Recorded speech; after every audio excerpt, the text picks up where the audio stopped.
Pois é, então eu tinha falado que essa minha história não segue praticamente uma sequência cronológica. Apenas eu procurei destacar os fatos mais notáveis relativos a pessoas ou coisas aqui dessa região.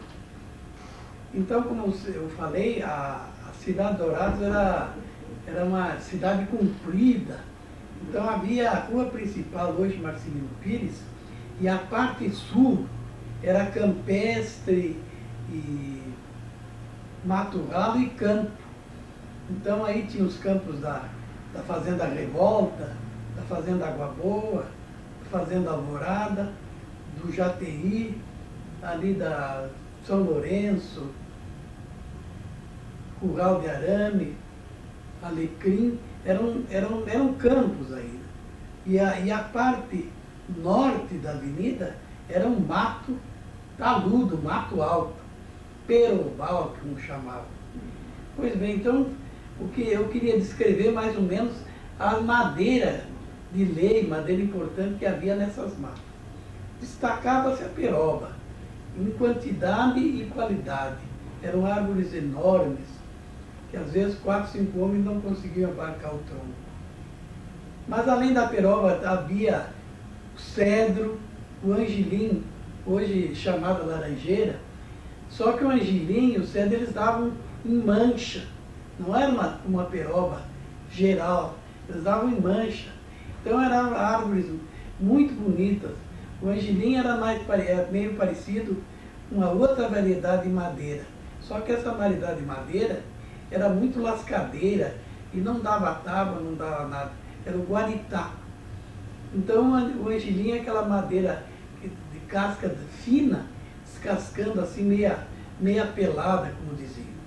Depois o cedro havia cedros enormes.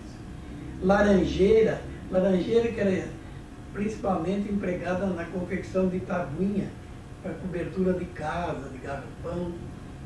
Laranjeira. Depois também tinha o bálsamo, era outra madeira perfumosa, uma beleza. E havia os enormes pés de jatobá, aquelas que davam uma vagem, nessa vagem tinha uns caroços cobertos de um pó. Então a gente comia aquele pozinho doce da semente do jatobá. E o jatobá tinha outra utilidade. Eles furavam o tronco e tapavam ali com a rolha, furavam com a pua, e depois, então, corria uma seiva, que eles chamavam vinho de jatobá. Era adocicado, era uma beleza, e era um grande fortificante, vinho de jatobá. Mas, além disso, tinha também as árvores frutíferas aí no meio. Jabuticaba, tinha uma jabuticaba mais rasteira, mais baixa, que dava na beira dos córregos. E tinha a jabuticaba de árvores altíssimas, que dava mais ou menos no espigão. Então, guabiroba. Depois também havia pitomba. Pitomba também dava em árvores altas. E era que dava aquela frutinha acidazinha, gostosa, meio adocicada. Tinha também uma outra madeira, além do bálsamo, do cedro, da peroba, era a canjarana. Canjarana era semelhante ao cedro, era madeira mole e servia para tabuinha e tudo. E havia também a canafístula. Uma canafístula era uma madeira vermelha e dava árvores não tão altas como a peroba, mas grossa, muito grossa, cheia de galhos derivados. E nessa mata, por baixo, assim, a vegetação rasteira, devido à fechada, quase não penetrava o sol. Então havia samambaia e uma caraguatá, mais ou menos ralo, assim, né?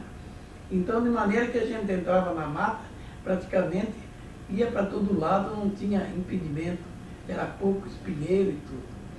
Mas também na beira dos córregos tinha uma outra taquaruçu, era uma taquara grossa e que o pessoal usava, abria ela e batia ela, esparramava, servia para fazer parede de rancho, essas coisas. Então essa floresta era rica em madeira de lei. E ela se estendia até ali pelo Jataí, ela já começava, pegava a cabeceira do Engano e ia costeando o Engano, saía, dava as grandes matas de juti, carapó, campanário, até campanário, que era campo, eram essas matas. E desciam aqui pelo rio, pelo Córrego Laranja Doce, depois pegavam o Rio Brilhante, Rio Dourados, e iam embora, em Vinhema, iam até o Paraná. Depois que foi feita essa colônia, eu tive um dia analisando só a madeira de lei que tinha nessas matas, que compunham essas matas, dava para, acho que até pagar as contas do Brasil. Tão grande era a quantidade e tão boa era a qualidade. Mas além das frutas que eu estava falando, havia o chamado jaracatiá. Jaracatiá dava uma árvore alta, meia oca, mole, e dava uma frutinha, assim mais ou menos como um tomate. Esse jaracatiá, a gente colhia ele, riscava para sair o leite. Então deixava, em geral, todo mundo deixava lá fora um lugar para tomar o sereno. E no outro dia comiam em jejum, que era tido como vermífugo, fortificante, tinha muitas utilidades. E além disso, faziam doce de jaracatiá, que era uma delícia. E do tronco da árvore, eles ralavam e faziam a célebre rapadura de massa de jaracatiá, que era uma delícia, é só comer para ver. Então era nesse coração da mata, cruzava tranquilo o córrego Laranja Doce aqui perto, a uns 3 quilômetros mais ou menos da rua principal. E na beira do Laranja Doce, de um lado e de outro, haviam as célebres chácaras, que variavam de 10, 7, 8, 15 até 50 hectares. Então eram pequenas propriedades. E nessas pequenas propriedades morava o dono, o chacareiro, com toda a sua família. E elas eram autossuficientes. Produziam feijão, milho, mandioca, tinha uma pequena horta para verdura e canavial. E em quase todas elas havia um engenho, uma engenhoca, uns de madeira e lá raramente uns de ferro. E nessas engenhocas, quando era pelo mês de maio, que a cana estava madura, então era chamada a época da moagem. Todo mundo moía a cana, fazia rapadura, fazia açúcar, fazia outros doces, e aquilo guardava para o ano inteiro. Então, nessa época, é que a gente via como é que funcionava o espírito comunitário do povo aí. Então, todo mundo ia ajudar um chacareiro, quando estava moendo, e lá faziam o célebre puxeirão, o mutirão. Chamavam puxeirão por causa do puxeiro, que era uma espécie de ensopado bem temperado, com osso de vaca, mandioca, repolho, enfim, aquela gostosíssima, apimentado, e que a gente comia. E ali, né, nessa reunião, na hora do almoço, então era o puxeiro. E como era muita gente, a mulher, a dona da casa, tinha que fazer aquilo em panela grande. Então era o puxeirão. Mas faziam rapadura, tudo. A gente levantava de madrugada para roer cana. E tinha os engenhos com um boi, o outro com 2 bois, e a gente punha uma espécie de óculos no boi, né, para tapar o olho, para ele rodar o engenho e não ficar tonto.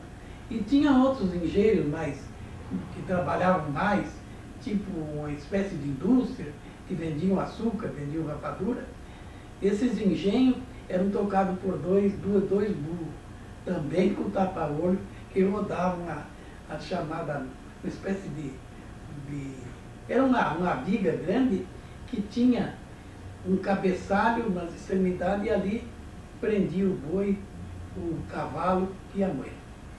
Então, os engenhos faziam um barulho característico, parecia carro mineiro. Então, funcionava E a coisa mais gostosa era tomar, a cana estava fria, maio era um mês frio, a gente tomar garrafa gelada. A gente pingava umas gotas de limão e aquilo era uma delícia. E depois ali da moagem, começava o fogo.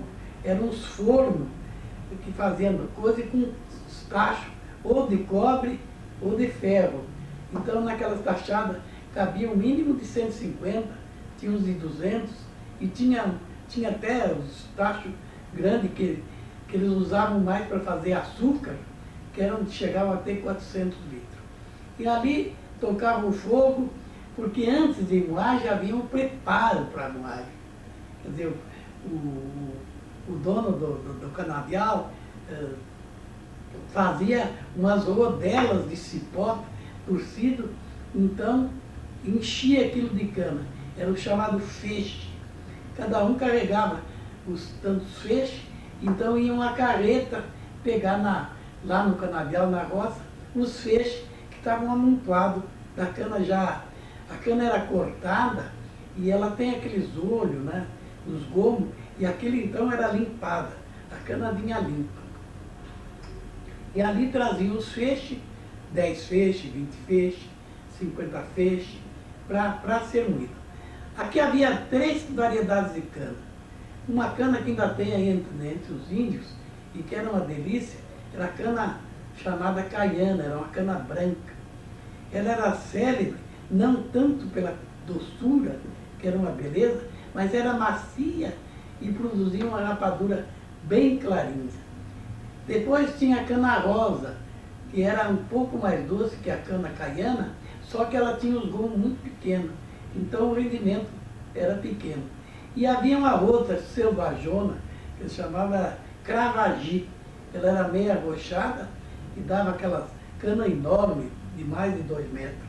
Então cortavam as canas e tudo. E havia então também empleitadas, às vezes não havia gente suficiente, o dono da chácara empleitava com os trabalhadores por feixe. O feixe era aquela rodilha, devia ter no mínimo 25 canas, né? Então o cidadão cortava a cana, enfeixava e punha no carreador. Carreador, como diz a palavra, era onde passava o carro de boi para puxar a cana. Então nessas chácaras eram praticamente até a aldeia dos índios, todo o laranja doce e o jaguapiú eram cheios delas. E na época da moagem era um verdadeiro passeio, todo mundo ia numa para outra, e lá dormiam, comiam, dançavam e faziam rapadura, açúcar crioulo, que eles chamavam, e os doces, né?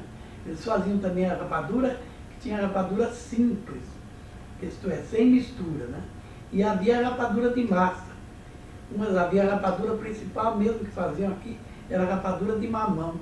Usava um mamão meio verde, ralava e punha na garrafa, depois que ela passava o ponto de bala, punha, e ali ela cozinhava e tirava-se a rapadura. Para tirar a rapadura, havia umas pranchas grandes, era uma espécie de mesa, e um coxo, também chamado bateia. Então a garrafa já condensada, já praticamente cristalizando, era tirado ligeiro e punha nos coxos. E ali tinha um rodo, então ficavam mexendo o rodo num sentido e outro, até que ela começava a estourar. Então pegava com as conchas que eram feitas de porongo, por aquele porongo grande que tem o pescoço, então com aquele porongo iam despejando nas formas. As formas eram uns quadradinhos de madeira que ficavam em cima dessa prancha ou mesa, e ali punham a rapadura. E o bom disso era que quando estava tirando a rapadura, fazia a prova. E essa prova dava uma puxa gostosíssima. E todo mundo ficava ali em roda do tacho para comer puxa. Então, como vocês estão vendo, Dourado era uma cidade unida e alegre. E havia também os tocadores de violão, que tocavam violão, só que durante a fabricação da rapadura ninguém ninguém podia mexer em música, era trabalhar mesmo. Pois bem, à noite às vezes havia um baile, principalmente quando no começo da moagem e no fim. E nesses bailes, então, havia uma janta, e comiam a leitoa assada, outros carneavam vaca, era aquele farturão. E assim era a vida na chácara. Agora, nessas chácaras, na beira do brejo, eles plantavam arroz. Mas a planta de arroz era 1 litro, 2 litros, 5 litros. E as medidas de lavoura aqui eram um alqueire. O alqueire dá 2 hectares, 4. Depois o alqueire era dividido em 4 quartas. E a quarta era dividida em 4 sulumim. Então, às vezes, o cara empleitava tanto sulumim de cana para você plantar, ou meia quarta, ou 1 quarta, um alqueire. Assim também, como era para plantar arroz, que nunca passava de meia quarta. Isso era o que dava para o sustento da família. E as carpas, como se chamava, capinar, plantar mandioca, tudo era empleitado ou feito na base da quarta, do sulumim, do alqueire. O maior plantador de arroz aqui era um tal de Adãozinho de Souza. O Adãozinho plantava na mata, era já na terra dos índios. E ele era célebre, aquela lavoura dele era a maior de Dourado. Tinha a área de um alqueire a 1,5 alqueires. Então, quando o Ramon, já esqueci até o nome do cara, o Adãozinho ia colher arroz, tinha um puxeirão mesmo. Ele matava uma vaca, leitoa, e todo mundo ia ajudar. O arroz, então, era cortado com umas foicezinhas pequenas e empilhado. Uns, então, faziam aquelas pilhas grandes e cobriam com capim e tudo, e ali passava de ano para ano o arroz empilhado. E outros traziam o arroz e batiam, sabe como? Eles punham em roda assim, faziam uma eira, varriam bem o terreiro e faziam uma massa com esterco de gado, e então cobriam aqui. E ali um cavalo ficava andando em roda, onde estavam os feixes com a cabeça onde tinham os carros.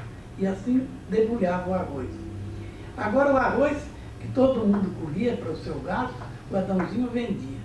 Vendia para os boliches, principalmente vendia para o Emílio Rosa, que já tinha máquina de arroz. Mas o arroz então era socado no pilão. Então todo dia pela manhã cedo, a gente via por todas as casas aqui, socando o pilão, era o arroz. Então aqui não tinha uns caras que socavam com as 2 mãos, né? Pegavam na mão de pilão, era o soquete, né? Então o pilão em geral era feito de cedro, de uma madeira não muito dura, mas também não muito mole. E ali socavam o pilão. Socavam o pilão, socavam o arroz, quer dizer, socavam mate, erva mate, que vinha às vezes com muito pauzinho, e era isso. Agora uma outra coisa interessante, em Dourados, todo mundo tinha uma vaca de leite ou 2, para o gasto da família. Como naquele tempo não havia carro, não havia nada, em frente de cada casa a gente via 2, 3 vacas deitadas no meio da rua, e ali de manhã bem cedo, vinham dar de mamar para o bezerro, onde eram presos, e tirava leite. Então era a coisa mais engraçada, às vezes a gente estava tirando leite, vinha as criançadas com um copinho, com açúcar e canela. Então a gente tirava ali aquela espuma e eles bebiam. E era um prazer fazer aquilo, que ninguém cobrava leite, ninguém cobrava nada. Então vocês estão vendo que Dourados era uma cidade alegre e farta. Outra fartura enorme que havia aqui era a laranja. Havia laranjais enormes, e só laranja doce, eu já falei sobre isso, principalmente a panásia. A panásia tinha outra alhoa, que era mais doce ainda que a panásia, tinha João Nunes, que era meia branca, e tinha laranja comum, era meia azeda, mas não era tão azeda. É mais ou menos como essa laranja pera que a gente compra aqui, que vem de São Paulo. Essa economia, por assim dizer, de Dourados, era muito simples, porque cada um produzia o que comia, tinha de tudo. Se você chegava numa chácara, lá havia fartura de ovo, porque tinha bastante galinha. Leite, porque tinha vaca de sogra. Feijão, arroz, mandioca, milho. Outros plantavam amendoim e assim por diante. Você chegava ali, na casa, logo ao lado da casa, começava o laranjal. E na beira dos caminhos eles plantavam banana, principalmente a banana maçã. A célebre banana nanica, nanicão, naquele tempo não havia por aqui, era muito raro. Então vocês veem, estão vendo, que Dourados tinha aquela confraternização para fazer os serviços na chácara, e não é só na chácara, nas fazendas, quando era época de marcação, então juntava, tinha outro postirão. Na marcação, eles laçavam o bezerro, que era na época desses desmanos, e pialavam, derrubavam no chão, e ali ao lado tinha um fogo em geral de aroeira, para dar brasa, e estavam as marcas esquentando. Então derrubava o bezerro, vinha o dono, o parente ali, e fazia a mãe, e marcava o animal. E a marcação, essa época da marcação, em geral durava 1, 2, às vezes até 3 dias.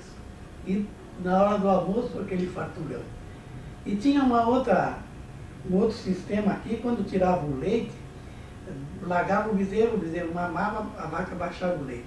Então amarrava o bezerro ou na perna da vaca, ou num esteio por ali, e aí tiravam o leite. E depois soltavam o bezerro, a vaca maniada ainda, e o bezerro mamava, baixava outro leite. Então tirava. Era o apojo que chamava. Então esse apojo, eles guardavam em copo, que eram feitos de guampa, de vaca, bem lixadinho, bem arrumadinho, com alcinha para pendurar. Nas chácaras onde tinha, nas fazendas onde tinha rego d'água, aqueles copos de apoio, aqueles chifrinhos, eram pendurados em cima do rego d'água, que era para esfriar. Então, quando chegava no almoço, o almoço, como eu já disse, era o arroz de carreteiro, ou então carne fresca, quando matavam vaca, ou galinha. A galinha, em geral, era galinha frita, bem fritinha, ou então assada no forno e recheada. E mandioca, arroz, feijão, carne e alguma verdura. A verdura principal que havia por aqui naquela época era o repolho e a alface. Eram essas as verduras. E depois e farinha de mandioca ou farinha de beiju para pôr no feijão. E depois do almoço, então era servida o apojo. Vinha aquelas guampinhas com leite e banana, essa banana maçã bem madurinha. Então a gente comia leite com banana. Ou então com rapadura. Ou então era só rapadura, ou então era só melado. E no melado a gente punha ou farinha de beiju ou farinha de mandioca.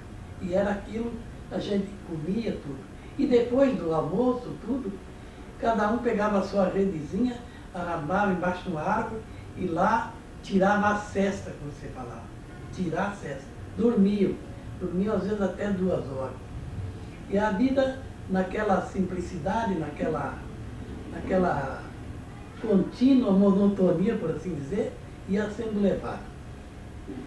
Quando saía esses marcação, puxeiro, moagem, sempre havia os tocadores de violão e havia baile, de noite dançavam. Então o dono da casa, sempre quando era lá pelas 10 horas, meia-noite, acabava com o baile. Porque senão todo mundo, no outro dia, levantava à tarde ou estavam cansados para ajudar no trabalho. Mas quando era no fim da moagem, no fim da marcação, do outro serviço, então o baile amanhecia sol alto e todo mundo dançando. Naquele tempo não havia cerveja, nem guaraná aqui, não havia geladeira, não havia nada. Então a bebida era pinga, um traguinho de pinga. Então cada um dançava um pouco, ia lá, escondiam a pinga na macega, iam lá, os grupinhos, tomavam os seus goles e vinham para o baile de novo. E tinha outra coisa, os bailes aqui, eles aqui dentro da cidade de Dourados, tinha ali na esquina, onde hoje está aquele prédio da Dilis, o salão do Major Capilé. Na outra esquina tinha da pensão do Jornário, era outro salão. E tinha nas casas particulares onde todo mundo juntava e dançava. E havia um tipo de gente que era o chamado sapo. Daí sapear o baile. Quer dizer, ficavam lá debruçados na janela, olhando o baile. E ali amanheciam debruçados. Um grande sapeador de baile aqui era o Lauro de Matos. Nunca esqueço dele. Ele sempre trazia o puitãozinho dele, punha na janela e ali ficava. E nas danças que dançavam, a predominante era a polca paraguaia. Depois tinha rancheira, mazurca e tinha uma outra, que era a jardineira, onde todo mundo punha a mão nas costas do outro e ficava tirando, e o par tirava outro, até acabar o pessoal que dançasse. Né? Então aí os músicos batiam a palma e todo mundo largava o par e pegava a dama, né? E sempre ficava um sobrando ou uma, né? Então aquele era o carancho. Então o carancho chegava perto dos que estavam dançando, batia a palma e separava o par e ele pegava a dama, ou se fosse dama, pegava o cavaleiro e dançava. Mas tinha uma outra também, uma outra dança, que era o piricão. Piricão era uma marcha, onde todo mundo dançava, aí de repente parava a música, e em frente do músico, então começava pelos rapazes, e tinham que dizer um versinho para a noiva, para a moça com quem ele estava dançando. E entre aqueles versos havia uns engraçados, então havia gente também que não sabia verso nenhum. Então eles pediam para o outro dizer para ele, que era o chamado desempatar. Então havia um verso engraçado que eu me lembro, era esse: eu vou desempatar esse caipirinha do lugar, que não sabe dizer verso e o piricão quer dançar. E assim por diante. E outros era declaração de amor. Por exemplo, lá vai a garça voando com penas que Deus lhe deu, contando pena por pena, mas pena padeço eu. Isso era o apaixonado dizendo para a moça que às vezes não estava lá muito querendo namoro. E quando às vezes a moça ouvia os versos, tudo, e ela também respondia, mais ou menos no mesmo tom. E quando ela não gostava e era meio atrevida, ela dizia muitos versos engraçados. Um era esse: mesmo você meta esses teus versos num buraco de formigueiro, que eu não sou cachorro para andar quadro por cachorro perdigueiro. E assim todo mundo ria, batia a palma e a dança continuava. Até o último par dizer o verso. Depois que todos os cavaleiros tinham dito, aí começava das damas, a partir do primeiro par. E assim era o baile. Terminava o piricão, tinha uma outra dança também aqui, chamada Santa Fé, o chupim. Era uma dança muito bonita, coreográfica mesmo. Formavam os pais, as moças ficavam em frente dos cavaleiros e ali eles dançavam e faziam aquelas trocas de curva e aquelas coisas. E nesse chupim sempre também tinha o carancho, né, que vinha e tomava o lugar do cavaleiro para dançar com a dama.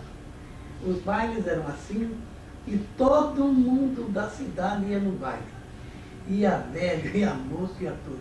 Na beira do salão tinha os bancos, cadeira, então ficavam sentados ali. Em geral, as mulheres é que ficavam sentadas, os homens ficavam de pé. E traziam criança, tudo, então os quartos do dono da casa era cheio de colchão e cama para pôr as crianças dormir. E nesses bailes também corria muita pinga e depois, de vez em quando, também saía uma briga, né? Como é lógico, toda parte. Saía a briga, vinham os apartadores, acabavam em tudo e o baile continuava. Quando a briga era mais feroz, o delegado, que sempre estava no baile, mandava a polícia recolher os valentão e o baile continuava. Pois bem, essa parte é uma das partes praticamente da vivência do povo em Dourados. naquele tempo, como eu disse, não havia carro. E as distâncias assim longas eram percorridas a cavalo. Os homens iam montados e as mulheres tinham um cilim. Era um arreio onde elas iam sentadas ali. E nesse cilim faziam viagem, iam para a fazenda, andavam num lugar longe. Era isso mais ou menos sobre essa parte social da vida em Dourados. Bom, aqui tudo era motivo para brincarem, para dançarem e tudo. Então havia os bailes de casamento. O baile de casamento, em geral os bailes aqui começavam quando escurecia, né? 7 horas, 8 horas, já estava começando o baile. Então no baile de casamento, quem dançava a primeira valsa com a noiva era o juiz de paz que fazia o casamento. E aqui teve um fato muito engraçado. Saiu um casamento numa fazenda e o seu João Augusto Capilé era o juiz de paz. E ele foi fazer o casamento. E como ele sempre queria andar com a veste oficial do juiz, então ele tinha um terninho azul marinho, surrado, com a gravata, tudo. Então ele ia dançar com a noiva. E lá eles foram a cavalo, nessa fazenda, lá perto da Revolta, lá perto do Rio Dourados. E na hora do baile, o seu João tocou a valsa e ele logo foi pegar a noiva para dançar. E dançaram, me rodearam. E todo mundo ria. E ele se achava, então, que estava importante, dançava mais ainda. Até que a dona Júlia, a mulher dele, deu um puxão nele. Falou, Júlio, tu tá com as cuecas de fora. Pois a calça, ele andando a cavalo, né, puiu e abriu, por assim dizer. Então estava os pedaços da cueca aparecendo. E aquilo foi um motivo de gargalhada para todo mundo. Até quando o Cindião estava me contando, que no fundo, quando ele percebeu, no fundo da casa, ele correu para o fundo da casa, tinha um cara lá chamado Liobino, estava dormindo numa rede. Ele acordou o Liobino e trocaram de calça e ele veio para o baile. Muito sim, senhor, como se nada tivesse acontecido. E aí todo mundo dançava com a noiva. Todos tinham que dançar. Era a prática, o costume. Então aquele baile, em geral, o baile de casamento, tinha no fundo do salão, da casa, que os bailes em geral eram na casa da noiva. Então ali tinha o jantar. Sentava na cabeceira os noivos, depois os padrinhos e por fim os convidados, as pessoas que estavam ali. Era aquele jantar com J maiúsculo, farturão mesmo, doce, bolo. Não havia bolo de casamento, era bolo comum. Mas havia aquela linguiça assada, carne assada, feijoada, mandioca, arroz. Era aquele farturão mesmo. E todos os donos da casa e as pessoas mais de idade serviam à mesa. Então, eles é que traziam o churrasco, traziam tudo aquilo, e sempre rindo, sempre naquela alegria. Mas é falar em churrasco, banquete, aqui em Dourados havia umas promessas. Às vezes uma pessoa perdia alguma coisa, ou queria fazer algum negócio, ou queria sair de um aperto, ou sair de uma doença, sarar, ou queria pedir saúde para um parente, para um irmão, para um filho. Então, fazia uma promessa de mesada de inocente. A mesada de inocente era um banquete, uma mesa cheia de comida e tudo. E só ali sentavam as crianças, os inocentes. E os donos da casa, e os amigos, e os que vinham para a festa, ajudavam a servir os inocentes. Depois que os inocentes comiam, desocupavam a mesa, então vinham os donos da casa com os convidados e comiam também. Era o jantar dos inocentes. E depois do jantar dos inocentes, havia o baile. Aquele baile. Então, dançavam a noite inteira. Como eu disse aqui, não havia uma orquestra. Não. Então, o Raul, por exemplo, organizou uma orquestrinha. Ele tocava flauta, tinha o Quinca, era um rapaz daqui que tocava violino que se chamava Rabeca. O Quinca tocava Rabeca E o seu Marcílio e o filho tocavam violão. Era a orquestra dos bailes mais chiques. O Raul tocava que arrebentava tudo, ele ficava, quando batia um palma para ele ficava estufado, se julgando tal. Outra festa interessante em Dourados era a festa principal. Era 8 de dezembro, dia da Imaculada Conceição, padroeira de Dourados. Então, nesse dia, havia procissão, não havia padre aqui, então Dona Antônia Capilé, com as moças, entre elas, a Silvia Araújo, a Helena, a Dona Biga, a Piscine, a Cila, essa gente, as moças, elas ficavam na frente do altar, cantando e rezavam o terço. E às vezes vinha o padre, e aqui o padre que vinha, era o padre Amado, que chamava. Era um padre barbudo, de barba comprida, salesiano. Ele chegava a cavalo aqui. E quando ele vinha, ele era fazer os batizados, os casamentos, aquelas coisas, né? E a igreja enchia. Então enchia quase só de mulheres, os homens ficavam lá fora. E uma vez ele era muito bravo, ele estava fazendo um sermão e não tinha um homem dentro da igreja, só mulher. Então ele ficou no auge da braveza dele, os homens estavam tudo conversando na frente da igreja, fumando, mascando fumo. E ali ficavam naquela conversa e estavam conversando tão forte que atrapalhava o sermão do padre.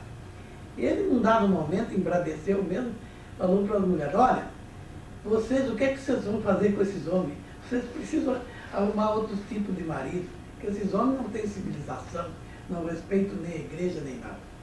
Pronto. Saiu todo mundo da igreja, mulher e homem, tudo. Depois queriam dar uma surra no Padre Amaro. Aí juntou seus filhos e outras pessoas e acalmaram o ambiente. E o Padre Amaro não ficou mais nem um dia, pegou um cavalo e sumiu. Depois desse incidente, eu nunca mais vi falar do Padre Amaro. Sei que ele era salesiano e residia em Ponta Porã. Nunca mais vi falar. Depois, em 1936, aí vieram os franciscanos, Frei Antonino, Frei Francisco, e organizaram uma igreja. Nesse tempo também, Dourados tinha os protestantes presbiterianos, e o pastor deles era o reverendo Maxwell. E ele morava lá no posto, onde atualmente tem um hospital, tudo lá, na missão evangélica, que eles chamavam missão. Então eles faziam culto e tudo aquilo. E quando podiam, naturalmente, desciam a ripa na igreja católica. Isso é assim mesmo. Até que uma vez aqui aconteceu um fato muito interessante. A dona Mabel, a mulher do reverendo Maxwell, visitava as casas e fazia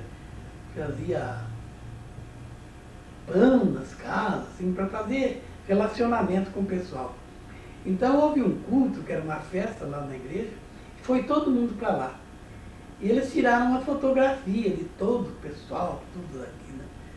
E depois apareceu essa fotografia numa revista americana, contando os esforços dele, e eles mostraram a fotografia, e falavam, e puseram lá embaixo, natives, os nativos, né? Como se fosse índio, sei lá. E o pessoal viu aquilo e ficaram numa raiva contra os presbiterianos, que não queriam mais saber nem de culto, nem de coisa nenhuma. Nesse inteirinho também, então, foi embora o reverendo Maxwell com a dona Meiva. Mas ela, uma vez, ela era meia, naquela luta de católico contra protestante, ela era meia atrevida, né? E um dia, fazendo pão lá em casa, eu estava no seminário. E cheguei, ela foi e perguntou onde é que eu ia. Eu disse, vou na igreja rezar um terço para Nossa Senhora, para a Virgem Maria. Eu falei, a Virgem Maria é tão virgem como eu. Aí eu me revoltei e falei, a senhora acha que o Espírito Santo, Criador da humanidade, iria escolher uma esposa, um bucho como a senhora, ele ali, portanto, punha no seu lugar. E foi aquela briga, nossa. Quer dizer que eles nunca mais apareceram lá em casa. Bom, então entre católico e protestante havia aquela rivalidade. E eles iam nas casas fazer culto, pediam licença para fazer culto. Todo mundo recebia. E lá, então, para compensar os bailes, eles tinham chamado brincadeira. Então, todo sábado tinha umas brincadeiras, reunia todo mundo lá, então, fulano está na Berlinda, era quem está na minha direita, dizer verso, era aquelas brincadeiras. Distribuir um prêmio para quem ganhasse, aquelas coisas. Então, era uma vida assim, praticamente ninguém se preocupava com coisa nenhuma, que nem com religião, nem com nada.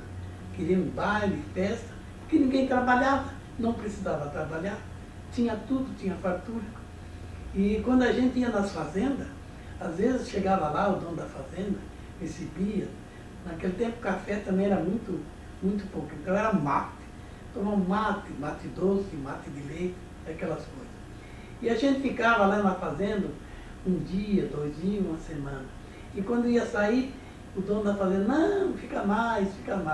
Quer dizer, era aquela hospedagem sincera que havia para todo mundo.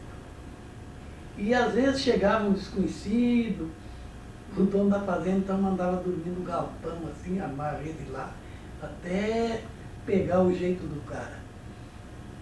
E teve nesses desconhecidos, teve um fato muito triste. Esse fato ocorreu já em 1940 e pouco, no Boaçu. Chegou um tal de boliviano e pediu pouso na fazenda do finado,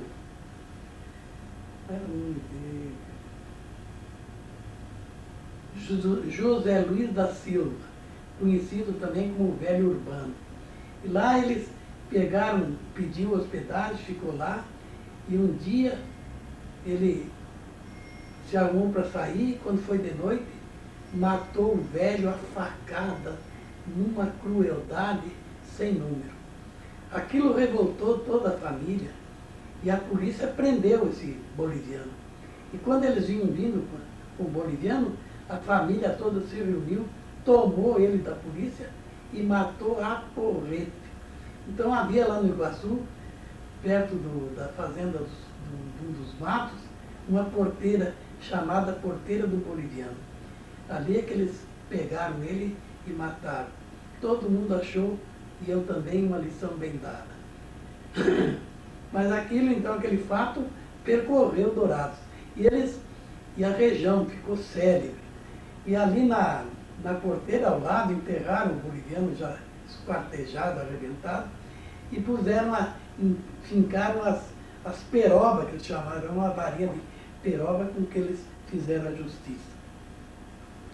Esse foi um dos fatos tristes que eu lembro quando eu era guri, que eu tive conhecimento. Mas outros fatos apareceram de maior ou de menor importância, e uma outra coisa engraçada, assim, por assim dizer, aqui em Dourados, era política. Todo mundo aqui era político. Cada um tinha o seu partido e olha lá, não largava nem por brincadeira. Naquele tempo não havia o DEM nem PSD. Havia Partido Evolucionista, que era do Filinto Miller, e havia outros partidos aí, cujo nome não estou lembrado agora. Mas esses partidos, eles sabiam quantos eleitores tinham. E era uma união entre eles. Então, para cabalar um eleitor do outro partido, era um pau com formiga, por assim dizer. Porque adulavam o eleitor, faziam isso, estavam presentes. E na hora H, o dito cujo ia sempre com seus companheiros e dava o tom.